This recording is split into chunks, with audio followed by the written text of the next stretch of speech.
Hello guys, welcome to my YouTube channel. কেমন আছো তোমরা? এখন আমরা কথা বলবো হচ্ছে ইন্ডিয়ান এবং ইন্টারন্যাশনাল সিনেমার অনেকগুলো আপডেটস নিয়ে। চলো ভিডিওটা শুরু করা যাক। আজকে সব থেকে ফার্স্ট যেটা আপডেট সেটা হচ্ছে ঋত্বিক রোশনকে নিয়ে। তো কালকে হঠাৎ করেই সাডেনলি একটা আপডেট উঠে আসে, যে আপডেটটা দেখার পর কিন্তু ঋত্বিক ফ্যান্সরা বিশাল লেভেলে এক্সাইটেড। সেই আপডেটটা হলো যে ঋত্বিক এবার কোলাবোরেট করতে চলেছে হচ্ছে কানাডার খুব বড় একটা প্রোডাকশন হাউস, যেটার নাম হচ্ছে হোমবালে ফিল্মস। এবং সেটা শুধু এখন কানাডা পর্যন্তই সীমিত নেই, সেটা কিন্তু এখন প্যান ইন্ডিয়া আকারে ছড়িয়ে পড়েছে। KGF 2 এর প্রোডাকশন হাউস, KGF এর প্রোডাকশন হাউস, কান্তাড়ার প্রোডাকশন হাউস, ঠিক আছে, এই প্রোডাকশন হাউস যার নাম হচ্ছে হোমবালে ফিল্মস, তারা এবার কাজ করতে চলেছে ঋত্বিক রোশনের সাথে। এই আপডেটটা যখন আমি দেখলাম হঠাৎ করে, জাস্ট কি বলবো, আমার প্রথমে তো আমাদের শকিং লেগেছিল, তারপরে আমি বিশাল লেভেলে এক্সাইটেড। কারণ ঋত্বিকের মধ্যে যে পোটেন্সিয়াল আছে, যে মাস অ্যাপিলটা, মানে ঋত্বিককে যদি অ্যাটলি প্রেজেন্ট করে না, জাস্ট বলছি মানে এসআরকের থেকেও টপ নচভাবে প্রেজেন্ট করে। মানে ঋত্বিকের যে ফিজিক্স, ঋত্বিককে যেরকম লাগে, ঋত্বিককে এমনিতে একটা হলিউডিস হিরোর ভাব তার মধ্যে আছে সবসময়।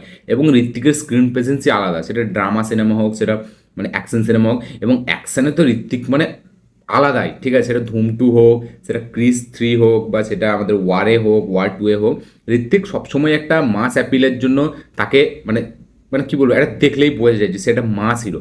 এবং সাউথের কোনো ডিরেক্টর যখন তাকে প্রেজেন্ট করবে, সেটা কিন্তু আলাদাভাবেই করবে। এবার হোমবালে ফিল্ম যারা KGF 2 এর মতো সিনেমা বানিয়েছে, KGF এর মতো সিনেমা বানিয়েছে, যারা প্রভাসের সাথে সালার বানিয়েছে, যারা রিসেন্টলি প্রভাসের সাথে সালার 2 বানাবে, KGF চ্যাপ্টার 3 বানাবে, প্রশান্ত বার্মার সাথে তারা একটা ফিল্ম আনার চেষ্টা করছে, লোকেশ কানাগরাজ তাদের হাতে আছে, একটা ডিরেকশন দেবে প্রভাসকে নিয়ে শোনা যাচ্ছে। তো এবার ঋত্বিক রোশনের এই ফিল্মটা ডিরেক্ট কে করবে? এবার এই ডিরেক্টরের একটা আপডেট উঠে এসেছে যে পৃথ্বীরাজ সুকুমারন, সে নাকি হোমবালে ফিল্মসের সাথে কথাবার্তা বলছে নাকি এই ফিল্মটাকে ডিরেক্ট করার জন্য। কারণ পৃথ্বীরাজ সুকুমারন তার সাথে নাকি মানে হোমবালে ফিল্মসের একটা প্রজেক্ট আনার কথা ছিল, বাট সেটা ব্যাটে বলে হয়নি বলে তখন হতে পারেনি। বাট এখন নাকি শোনা যাচ্ছে নাকি পৃথ্বীরাজ সুকুমারনের নাম উঠে আসছে, জাস্ট কালকেই আপডেটটা বেরিয়েছে। এবং তারপরে আজকেই মানে কালকেই বলা যায় রাতের দিকেই আপডেটটা উঠে এসছে যে পৃথ্বীরাজ সুকুমারন নাকি মেবি ডিরেক্ট করতে পারে ঋত্বিকের এই ফিল্মটা, যেটা হোমবালে ফিল্মস প্রডিউস করবে। তো দেখা যাক। এবং এই হোমবালে ফিল্মসের যে প্রোডাকশন হাউস, তারা যে ঋত্বিকের সাথে কোলাবোরেট করেছে, এটাই যে নিজের মধ্যে একটা বড় আপডেট। ডিরেক্টকে করবে সেটা তো পরের ব্যাপার না, কারণ আমি স্পেশালি ঋত্বিককে দেখতে চাই কোনো একটা সাউথ ডিরেক্টরের সাথে। সত্যি বলছি, ঋত্বিকের যা স্ক্রিন প্রেজেন্স আছে, মানে ঋত্বিক যদি সাউথের ডিরেক্টরের সাথে, ভালো ভালো ডিরেক্টরের সাথে কয়েকটা কাজ করে নেয় না, মানে প্যান ইন্ডিয়া স্টারডম কাকে বলে ঋত্বিক সেটা দেখিয়ে দেয়। মানে বিশাল লেভেলের ক্রেজ আছে ঋত্বিকের। এবং সেই ক্রেজটাকে না বলিউড কোথাও গিয়ে সেইভাবে ইউটিলাইজ করতে পারেনি। এবং ঋত্বিকেরও কোথাও না কোথাও গিয়ে আমার মনে হয় যে ভুল আছে, যে সে খুব কম লিমিটেড সিনেমা করে, খুব বছরে 2 বছরে 3 বছর ছাড়া একটা সিনেমা করে। মানে ঋত্বিক যদি প্রত্যেক বছর একটা করে সিনেমা করে বস, মানে আলাদা রকমের স্টারডম দেখতে পাবে ইন্ডিয়ান সিনেমাতে অডিয়েন্সরা। তো আমি তো খুবই মানে চাই যে ঋত্বিক এই হোমবালে ফিল্মের সাথে কাজটা খুব তাড়াতাড়ি করুক, এবং এইটাকে যেন কোনো একটা লিস্টার সেই যেন ডিরেক্ট করে। আমি তো চাইবো প্রশান্ত নীল ডিরেক্ট করুক। ভাই প্রশান্ত নীল যদি ডিরেক্ট করে, মানে বিল্ড আপ সে যা দেয়, ঠিক আছে, সেখানে ঋত্বিক রোশনের মতো হিরো থাকলে sky is the limit box অফিসের, মানে 1000 কোটি তো মানে জাস্ট চুমু ব্যাপার। মানে বিশাল লেভেল এক্সাইটেড হয়ে যাবো যদি প্রশান্ত নীল এই ফিল্মটাকে ডিরেক্ট করে। এবং আমি বলবো সময় নিক, প্রশান্ত নীল সালার 2 করবে, এখন ড্রাগন করছে, বাট তারপরে KGF চ্যাপ্টার 3 করবে। বাট KGF চ্যাপ্টার 3 এর আগে আমি চাই সে ঋত্বিককে ডিরেক্ট করুক, এবং একটা এরকম খেড়া খেসা একটা বিল্ড আপ ওয়ালা একটা ফিল্ম নিয়ে আসুক। আমি তো বেশ এক্সাইটেড।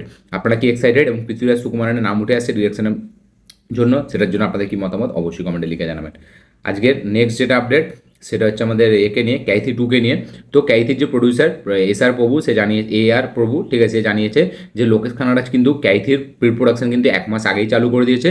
এবং এই প্রি প্রোডাকশন অলরেডি চলছে, এবং সব কিছু ঠিক থাকলে শোনা যাচ্ছে নাকি ডিসেম্বর থেকে এই সিনেমা শুটিং চালু হয়ে যাবে। ইয়েস, ক্যাথি 2 এর শুটিং মেবি চালু হতে পারে ডিসেম্বর থেকে। এবং প্রি প্রোডাকশনের কাজ অলরেডি চলছে, ঠিক আছে, সে 1 মাস আগে থেকেই চালু করে দিয়েছে। দেখা যাক তাহলে ক্যাথি 2 আমরা 2026-এ কোন সময় দেখতে পাই। পরের যেটা আপডেট সেটা হচ্ছে নাগার্জুনকে নিয়ে। তো নাগার্জুন রজনীকান্তের সাথে স্ক্রিন শেয়ার করছে কুলি সিনেমায়, ডিরেক্টেড বাই লোকেশ কানাগরাজ, যেটা 14ই আগস্ট রিলিজ হবে। ওয়ার 2 এর সাথে ডাইরেক্ট ক্ল্যাশ হবে। এই ফিল্মটার পরেও নাকি নাগার্জুনকে আমরা থালাইভার রজনীকান্তের সাথে আবার একটা ফিল্মে দেখতে পাবো। ইয়েস, জেলার 2, যেটা রজনীকান্তের নেক্সট ফিল্ম, যেটা একটা সিকুয়াল ফিল্ম, যেটা নিয়ে বিশাল লেভেল হাইপ আছে, যার অ্যানাউন্সমেন্ট ভিডিও টপ নচ ছিল। তো সেই ফিল্মের নাকি একটা চরিত্রে আমরা নাগার্জুনকে দেখতে পেতে চলেছি। ইয়েস, এবং আমরা সকলেই জানি জেলারে 3টে ক্যামিও ছিল, জেলার 2-এতেও নাকি ক্যামিও থাকবে অনেক। শিবা রাজকুমার থাকবে, এদিকে নন্দমুরি বালাকৃষ্ণের নাম উঠে আসছে।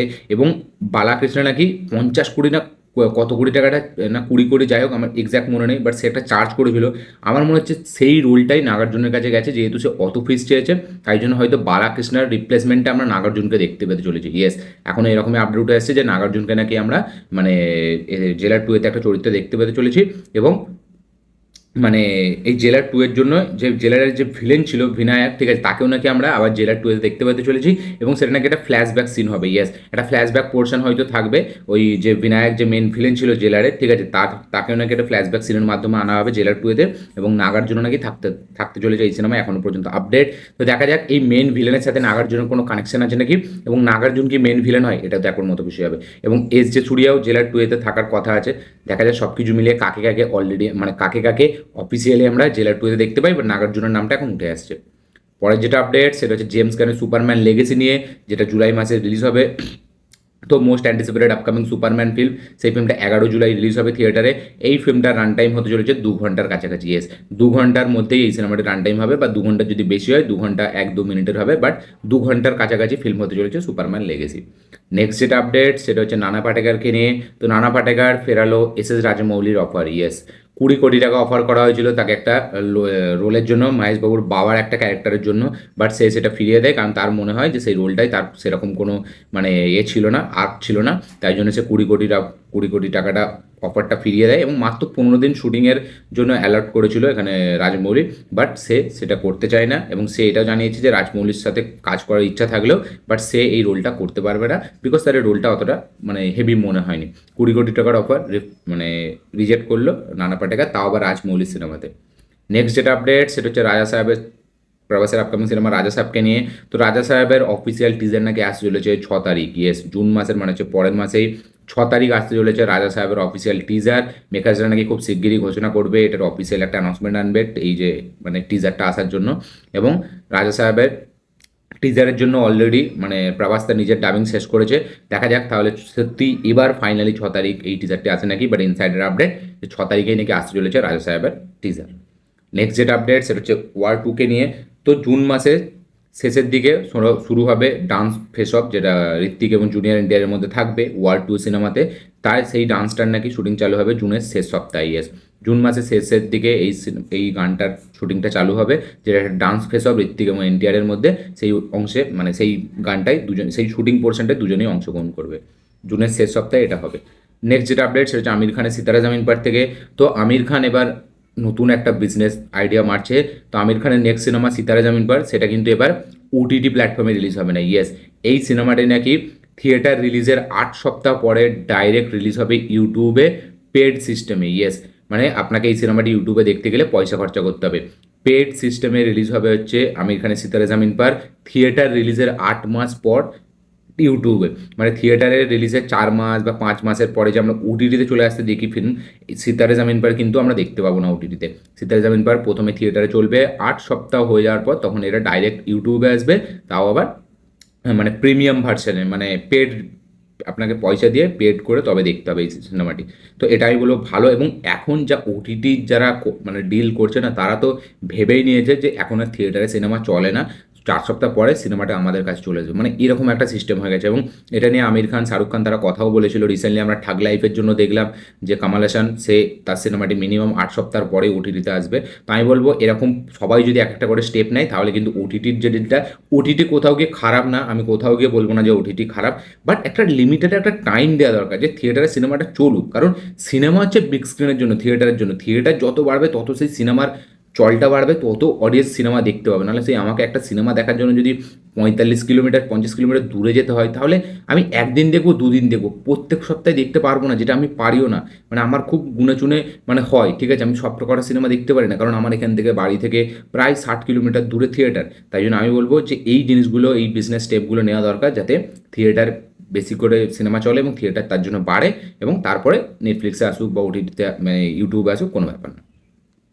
নেক্সট যেটা আপডেট সেটা হচ্ছে একটা স্পিরিট মুভিটাকে নিয়ে। তো বলিউড হাঙ্গামা তারা রিপোর্ট করেছে যে স্পিরিট সিনেমায় নাকি ডক্টরের চরিত্রে দেখতে পেতে চলেছি আমরা তৃপ্তি ডিমরিকে। ইয়েস, স্পিরিট সিনেমাতে ডক্টরের চরিত্রে আমরা দেখতে পাবো তৃপ্তি ডিমরিকে, এবং স্পিরিট নিয়ে যেই লেভেলে হাইপ আছে, যখনই আসবে যাই ক্যারেক্টার থাকুক সবাই মানুষ দেখবে, এবং তৃপ্তি ডিমরিকে অ্যানিমালে যেরকম ইউজ করে সন্দীপ রেড্ডি ভাঙ্গা, তারপরে সে আবার সন্দীপ রেড্ডি ভাঙ্গার সাথে আসছে, তার মানে হাইপ তো তুঙ্গে থাকবে। তো ডক্টরের চরিত্রে আমরা মেবি দেখতে পাবো তৃপ্তি ডিমরিকে। নেক্সট যেটা আপডেট সেটা হচ্ছে একটা রিউমার নিয়ে। তো শোনা যাচ্ছে নাকি মালায়ালাম মুভি 2018 যে ডিরেক্টর জুড অ্যান্টনি জোসেফ, ঠিক আছে, যে কিনা ব্লকবাস্টার ফিল্ম দিয়েছিল 2018 সিনেমাটি, 2023 মেবি রিলিজ হয়েছিল না 22-এ, যাই হোক 2022-এ মনে হয়। তো 2018টি প্রথম সিনেমা যেটা লুসিফারকে টপকে ছিল এবং বিশাল লেভেলে হিউজ একটা কালেকশন করেছিল, টবিনো থমাস ছিল ওই ফিল্মটাতে। ওই ফিল্মটা ডিরেক্টর জুড অ্যান্টনি জোসেফ। তার নেক্সট ফিল্মে নাকি একটা মুভিতে একসাথে আমরা দেখতে পেতে চলেছি মোহনলাল, জ্যাকি চ্যান এবং সিম্বুকে। ইয়েস, তাদের তিনজনকে আমরা একসাথে দেখতে পেতে চলেছি। মোহনলাল সেই সিনেমাটাতে থাকবে, জ্যাকি চ্যান থাকবে এবং সিম্বু এও থাকবে। তো দেখা যাক এবার এই তিনজনকে আমরা সত্যিই একসাথে দেখতে পাই নাকি, যদিও এটা একটা রিউমার, বাট আমার মনে হচ্ছে নাও হতে পারে, বেশিরভাগ চান্স আমার এটাই মনে হয়। দেখা যাক পরবর্তীকালে কী হয়। পরে যেটা আপডেট সেটা হচ্ছে শ্রদ্ধা কাপুরকে নিয়ে। তো ছাবা সিনেমার ডিরেক্টর লক্ষ্মণ উত্তেকারের নেক্সট ফিল্মে আমরা দেখতে পেতে চলেছি লিড চরিত্রে শ্রদ্ধা কাপুরকে। ইয়েস, শ্রদ্ধা কাপুর তাকে লক্ষ্মণ উত্তেকার একটা নতুন স্ক্রিপ্ট শোনায়, যেটা নিয়ে শ্রদ্ধা কাপুরের খুব পছন্দ হয় সেই স্ক্রিপ্টটা, এবং সে রাজিও হয় এই সিনেমাটি করার জন্য। এবং সব কিছু ঠিক থাকলে শোনা যাচ্ছে নাকি মানে নেক্সট সিনেমাটি লক্ষ্মণ উত্তেকারের এই সিনেমাটি হবে, যাতে লিড চরিত্রে থাকবে শ্রদ্ধা কাপুর, এবং এই ফিল্মটা নাকি একটা মারাঠি উপন্যাস, ঠিক আছে, অবলম্বনে তৈরি হবে, যাতে মারাঠি চরিত্রে অভিনয় করবে শ্রদ্ধা কাপুর। দেখা যাক, মানে ছাবার মতো 800 কোটি টাকার বক্স অফিস দিয়ে, 800 মেবি 700+, যাই হোক, ছাবার মতো একটা all time blockbuster hit film দেওয়ার পর, যেটা কিনা মানে মহারাষ্ট্রে শুধু পুষ্পারও রেকর্ড ভেঙে দিয়েছে কালেকশনের দিক থেকে, সেই এত বড় একটা ব্লকবাস্টার দেওয়ার পর সে শ্রদ্ধা কাপুরকে নিয়ে একটা ফিমেল সেন্ট্রিক ফিল্ম বানিয়ে কীরকম কি বক্স অফিস দিতে পারে, এটাই দেখবার মতো বিষয় হবে। এবং মারাঠি উপন্যাস যেহেতু, হয়তো বাইরে না চললেও মহারাষ্ট্রে হয়তো রমরমিয়ে চলবে। নেক্সট যেটা আপডেট সেটা আবার একটা বাজকে নিয়ে। শোনা যাচ্ছে নাকি টি সিরিজ এখন ডনলির সাথে আলোচনা করছে স্পিরিট মুভিতে কাজ করার জন্য। ইয়েস, স্পিরিট মুভিতে ডনলিকে কাস্ট করার জন্য, মানে ভিলেনের চরিত্রে আমরা এর আগেও উঠে এসেছিলো, মানে প্রথম থেকে যখন থেকে স্পিরিট অ্যানাউন্সমেন্ট হয় তারপর থেকেই প্রায় 1 বছর পর থেকে শোনা যায় যে ডনলি নাকি এই সিনেমায় মেন ভিলেনের চরিত্রে থাকবে, তাকে আনা হবে। তো এখন টি সিরিজ ডনলির সাথে আলোচনা করছে প্রভাসের আপকামিং মুভি স্পিরিটের এটা খলনায়কের চরিত্রের জন্য। তো দেখা যাক সেটা ফাইনালি আদৌ হয় নাকি, এবং যদি এটা হয়, ডনলি একবার মানে স্ট্যাটাসও দিয়েছিল এটাকে নিয়ে, ঠিক আছে, যে সে প্রভাসের সালার মুভিটাতে একটা দিয়ে সে একটা স্ট্যাটাস ছেড়েছিল, যেটা নিয়ে ভালো জল্পনা সৃষ্টি হয়েছিল। দেখা যাক ফাইনালি হয় নাকি, এবং যদি এটা হয়, ডনলি যেই লেভেলের অ্যাক্টার এবং তার যা ফিজিক, সে যদি ভিলেন প্লে করে, ব্রুটালিটি যেহেতু সন্দীপ রেড্ডি ভাঙ্গা আছে, যদি ব্রুটালিভাবে তাকে প্রেজেন্ট করে না, সত্যি বলছি আগ লেগে যাবে। মানে প্রভাসের সাথে তার ফেস অফটা যখন হবে, তখন জাস্ট থিয়েটার ব্লাস্ট করে যাবে। আমি তো দেখার জন্য বেশ এক্সাইটেড। আপনাদের কি বক্তব্য অবশ্যই কমেন্টে লিখে জানাবেন। পরের যেটা আপডেট সেটা হচ্ছে আবার বলিউডকে নিয়ে। তো বলিউড রিমেকের নেশা থেকে বাইরে আসছে না, আবার একটা রিমেক মুভি বলিউডে আসতে চলেছে, যেটার নাম হচ্ছে ধাড়াক 2। ধাড়াক যেটা রিমেক ছিল মারাঠি ফিল্ম সাইরাটের, তারপরে আবার ধাড়াক 2 আসছে, যাতে লিড চরিত্রে থাকবে সিদ্ধার্থ চতুর্বেদী এবং তৃপ্তি ডিমরি। এই ফিল্মটা রিলিজ হবে আগস্টের 1 তারিখ। শোনা যাচ্ছে নাকি এই ফিল্মটাও নাকি তামিলের খুবই একটা হেভি মাস্টারপিস ফিল্ম, যেটার নাম হচ্ছে পেরিয়ারুম পেরুমাল, ঠিক আছে, সেই ফিল্মটার নাকি রিমেক। এই ফিল্মটা আমি একবার দেখতে গিয়েছিলাম, পেরিয়ারুম পেরুমাল, যেই ফিল্মটার নাকি প্রচুর নাম আছে তামিলে। বাট এটা একটা রোমান্টিক ফিল্ম ছিল, মানে একটা লাভ স্টোরি ফিল্ম ছিল, বাট ফিল্মটা আমার কোনো কারণে দেখা হয়নি। বাট এই যে এখন এই আপডেটটা পেলাম, এই আপডেটটা পাওয়ার পর কিন্তু আমি দেখবো খুব শিগগিরই, দেখে আপনাদের সাথে রিভিউ শেয়ার করবো। তো পেরিয়ারুম পেরুমালের রিমেক হতে চলেছে ধাড়াক 2, যেটা 1 তারিখে রিলিজ হবে আগস্ট মাসে। লিড চরিত্রে আছে সিদ্ধার্থ চতুর্বেদী এবং তৃপ্তি ডিমরি। নেক্সট যেটা ফিল্ম সেটা হচ্ছে কাজলকে নিয়ে, অজয় দেবগানের ওয়াইফ কাজল, তার আপকামিং সিনেমা যেটার নাম হচ্ছে মা, যেটা হচ্ছে কিনা সাইতান যে সিনেমাটি এসেছিল অজয় দেবগানের, সেই ইউনিভার্সের সেকেন্ড পার্ট, সেই সেকেন্ড কাজ। মানে সাইতান মা এরা সব একটা ইউনিভার্স বানানোর প্ল্যান করছে।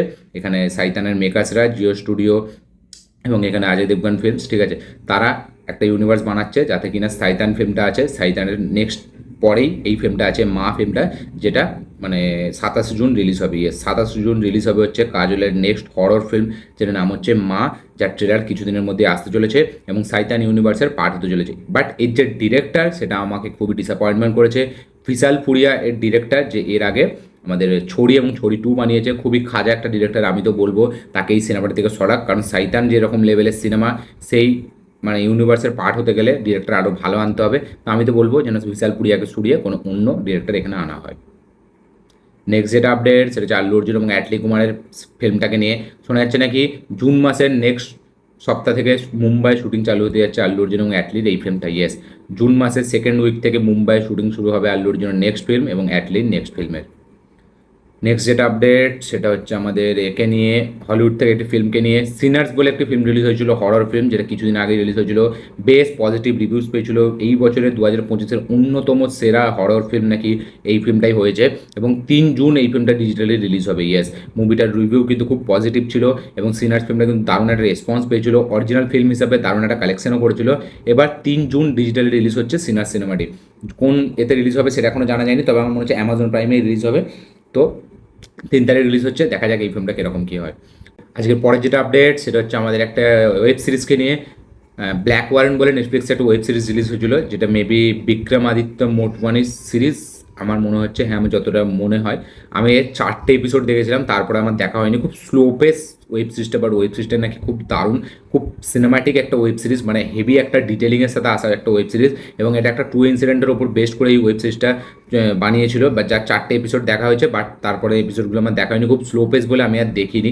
ঠিক আছে, তো খুবই প্রশংসা পেয়েছিল যখন নেটফ্লিক্সে রিলিজ হয়, প্রচুর বড় বড় ক্রিটিক্সরা এই শোটাকে দারুণভাবে প্রেস করেছিল। তো এই সিরিজের সিজন 2 আসছে। ইয়েস, নেটফ্লিক্স ইন্ডিয়া তারা কিন্তু অফিসিয়ালি কনফার্ম করেছে যে ব্ল্যাক ওয়ারেন্টের সিজন 2 আসছে খুব শিগগিরই। তো যারা ব্ল্যাক ওয়ারেন্ট দেখেছে, যাদের বিশাল লেভেলে হেভি লেগেছে এই সিরিজটা, তাদের জন্য তো বেশ খুশখবরির খবর।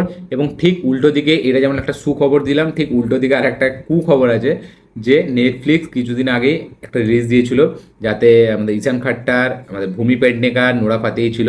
ওয়েব সিরিজটার নাম হচ্ছে দ্য রয়্যালস বলে, যেটা বিশাল লেভেলের নেগেটিভ রিভিউজ পায়, প্রচুর লোকে ট্রোল করে। সেই ওয়েব সিরিজটার নাকি আবার সিজন 2 আসবে। ইয়েস, নেটফ্লিক্স এটাও অ্যানাউন্সমেন্ট করেছে, যেমন ব্ল্যাক ওয়ারেন্টের মধ্যে একটা ভালো কাজের অ্যানাউন্সমেন্ট করেছে, যাতে অডিয়েন্স খুব এক্সাইটেড। আবার সেই এক্সাইটমেন্টটাকে মানে কী বলবো, গালাগালিতে পরিণত করার জন্য সিজন 2 এর অ্যানাউন্সমেন্ট দিয়েছে তারা রয়্যালসের। তো রয়্যালসেরও সিজন 2 খুব শিগগিরই আসছে। আমি তো দেখিনি, আর আমি দেখবো না রয়্যালস। যারা যারা দেখেছেন তাদের কি মানে এক্সপিরিয়েন্স এই ওয়েব সিরিজটা নিয়ে, এবং তারা কি চান সত্যি যে সিজন 2 আসুক, সেটা অবশ্যই কমেন্টে লিখে জানাবেন। আজকে নেক্সট যেটা আপডেট সেটা হচ্ছে তাণ্ডবকে নিয়ে। তাণ্ডব নিয়ে বিশাল লেভেলে কন্ট্রোভার্সি হয়, সাকিব খান ভার্সেস আফটার নিশো। মানে এখানে মেন যে কারণটা হয়েছিল যে মানে রায়ান রাফি সে সাকিব খানকে না জানিয়ে মানে একটা ক্যামিও শুটিং করে ফেলেছিল আফটার নিশোকে নিয়ে। বাট সেটা জানার পর সাকিব খান সে আর শুটিং করেনি, শুটিং বন্ধ রেখেছিল, এবং সে বলেছিল আমি শুটিং করবো না, আমাকে না জানিয়ে কেন এই স্টেপটা নেওয়া হয়েছে। তারপরে এটা নিয়ে অনেক কথাবার্তা চলে, সাকিব খানকে কোনোভাবে বোঝায় রায়ান রাফি যে এইটা কিন্তু তাণ্ডব সিনেমা শুটিংয়ের পোর্শন না, এটা হচ্ছে রায়ান রাফির নেক্সট সিনেমার একটা মানে কি বলবো, এটা একটা শুটিং সে করেছে, যেটা কিনা তার পরের সিনেমার জন্য ছাড়া হবে, মানে ফিল্মে রাখা হবে। এই ক্যারেক্টারটা আফটার নিশোর যে পোর্শনটা, সেটা নাকি সাকিব খানের তাণ্ডবের সাথে কোথাও গিয়ে মানে কানেকশন হয়তো থাকবে, যেহেতু তাণ্ডব মানে তাণ্ডব থেকে সে ইউনিভার্স বানাচ্ছে, সিনেমাটিক ইউনিভার্স রায়ান রাফির। বাট এই ক্যারেক্টারটা দূর থেকে চলে যাবে, সাকিব খানের তাণ্ডবে কোনোভাবে সাকিব খানকে এফেক্ট করবে না। সে তার নেক্সট সিনেমার জন্য রায়ান রাফি সেই ক্যারেক্টারটা ছেড়ে রাখছে, ঠিক আছে, যেটার সাথে মানে সাকিব খানের ধারে কাছেও আসবে না এই ক্যারেক্টারটা, এবং দূর থেকেই এই ক্যারেক্টারটা চলে যাবে, এরকম একটা ইঙ্গিত দিয়ে সে সাকিব খানকে কোনোভাবে বুঝিয়েছে, এবং সাকিব খান কাল থেকে শুটিং চালু করেছে। তো দেখা যাক নেক্সট কী হয়। আমরা আফরান নিশোকে সত্যি সাকিব খানের এই সিনেমাটাতে মানে একটা এই তাণ্ডবের সাথেই জুড়ে থাকার কোনো ক্রস ওভারের সিনে দেখতে পাই, নাকি কোনো আলাদা একটা সিনে বা পোস্ট ক্রেডিট সিনে দেখতে পাই, এটাতে একবার মতো খুশি হবে। বাট এখন কিন্তু সব কিছু ঠিক হয়ে গেছে রায়ান রাফি এবং সাকিব খানের মধ্যে, এবং আফরান নিশো এর ক্যামিও শুটিং করে ফেলেছে। তো এবার তাকে আমরা সিনেমায় দেখতে পাবো। বাট এখন সব কিছু ঠিক আছে, এখন শুটিং চালু হয়ে গেছে তাণ্ডব সিনেমার, এবং তাণ্ডবের টাইটেলটা কালকে রিলিজ হয়। আমার লাইভ রিয়াকশন আছে হিন্দি চ্যানেলে, অবশ্যই গিয়ে চেক আউট করবেন, লিঙ্ক ডেসক্রিপশানে আছে। বাংলা রিভিউ নিয়ে কথা বলবো একটু পরেই। তো রায়ান রাফি এবং সাকিব খানের মধ্যে যে ঝামেলাটা চলছিল তাণ্ডব কিনে, সেটা কিন্তু এখন পুরোপুরি সলভ। পরের যেটা আপডেট সেটা হচ্ছে আমাদের জানানায়গান সিনেমাটিকে নিয়ে। থালাপতি বিজয়ের আপকামিং মাচ অ্যাওয়েটেড সিনেমা জানানায়গান, সেই সিনেমাটি স্যাটেলাইট রাইটস সান টিভি কিনেছে 55 কোটি টাকা। ইয়েস, সান টিভি স্যাটেলাইট রাইটস কিনেছে থালাপতি বিজয়ের জানানায়গান সিনেমাটির 55 কোটি টাকায়।